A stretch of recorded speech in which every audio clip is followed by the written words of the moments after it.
Mister Lalit Kumar हैं एक यहाँ पे, एक विकास कुमार हैं, ललित कुमार बेगमपुर हैं, विकास कुमार मुंडा खेड़ा हैं, और एक हैं नवीन बत्रा जो यहाँ सीए का काम भी करते हैं।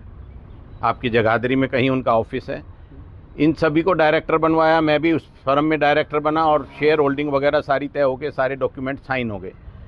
इसके बाद आदर्श पाल जी ने कहा कि मेरी टीम के पास काम नहीं है, लड़के वहाँ खाली घूमते रहते हैं, आप इनको हैंड ओवर कर दो। माइनिंग ऑपरेशन हमने एक गुडविल में, जैसे बिजनेस की टैक्टिस होती है, एक दूसरे पे विश्वास करके चलना पड़ता है, हमने उनके हवाले बिजनेस ऑपरेशंस कर दिए। उस माइन को चलते हुए 11 महीने हो गए। कई बार हमने बैठने के लिए कहा, हिसाब करने के लिए कहा। सैनी साहब जो मनवीर सिंह सैनी जी हैं, उन्होंने भी कहा। उनके एक अंकल हैं पॉलिटिकली, वो एक अच्छे रेपुटेड इंसान हैं, श्री गुलाब सिंह सैनी जी, उन्होंने भी मीडिएशन करने की कोशिश की, बट ये लोगों ने 11 महीने में एक भी पैसे का हिसाब नहीं दिया। फिर आज से 2 महीने पहले मैंने जब इनके सारी चीज़ें चेक करनी शुरू करी तो मेरी नॉलेज में आया कि इन्होंने मेरे फर्जी साइन करके फेक डॉक्यूमेंट तैयार करके मेरी डायरेक्टरशिप भी डिजॉल्व कर दी है। किसने की सर? ललित कुमार ने, विकास कुमार ने और नवीन बत्रा ने। वो तीनों ही इस कंपनी में डायरेक्टर हैं और स्टेक होल्डर भी हैं। वजह क्या लगती है, क्यों आपके साथ ऐसा? वो इसलिए किया कि अगर हम लोग माइनिंग ऑपरेशन में इन्वॉल्व कर रहते तो इनका जो कांड खुला, जब मैंने जांच की तो मैंने ये पाया कि इन्होंने बड़े थोड़े टाइम के अंदर ही 20 लाख मीट्रिक टन से ज़्यादा मिनरल्स एक्सट्रैक्ट किए हैं माइन से, जो कि उस माइन में इतना मटेरियल ही नहीं है। मैंने उसका ड्रोन सर्वे करवाया उस माइन का, उसमें 20 लाख मीट्रिक टन नहीं था, कभी उसमें इतना मटेरियल नहीं था खनन के लिए।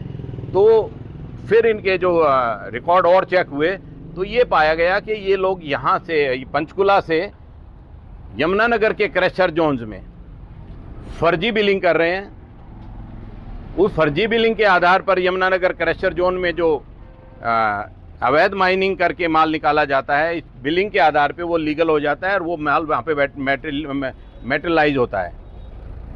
तो जब ये मैंने ये पाया कि ये बहुत बड़ा स्कैम है और इसमें तो बहुत बड़ा माइनिंग घोटाला हरियाणा का होने जा रहा है, जीएसटी की भी इन्होंने चोरी की है, तो मैंने एनसीएलटी चंडीगढ़ में, जिनकी ज्यूरिसडिक्शन पड़ती है कंपनी एक्ट के अंदर, rock bottom mines private limited ये फर्म है जिसमें ये काम कर रहे हैं, इसकी ज्यूरिसडिक्शन पड़ती थी national company law tribunal Chandigarh.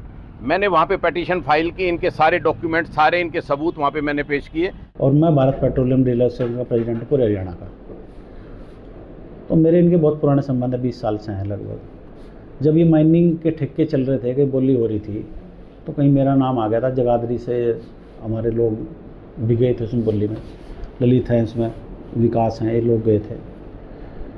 तो मेरा नाम आया जब जगाधरी से, कि हमें इनकी बैठ के बात होगी।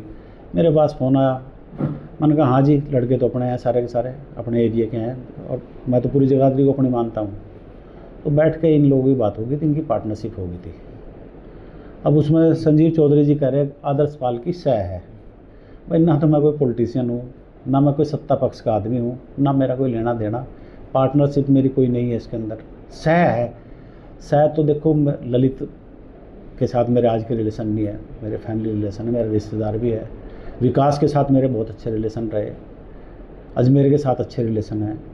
तो सह तो कह सकते हो भाई, सह मेरे आदमी थे। लेकिन आज की डेट में क्या, जब इनके झगड़े शुरू हुए थे, उन झगड़ों की मैंने इनके बीच में बैठ के मीटिंग भी करवाई थी पंचकुला के अंदर। 1-2 मीटिंग में मैं गया, लेकिन दोनों ही पक्ष झुकने को तैयार नहीं थे। तो वही बात है। बाकी देखो, माइनिंग से मेरा कोई लेना देना ना मैंने किया, ना मैं कभी ज़िंदगी में करूँगा।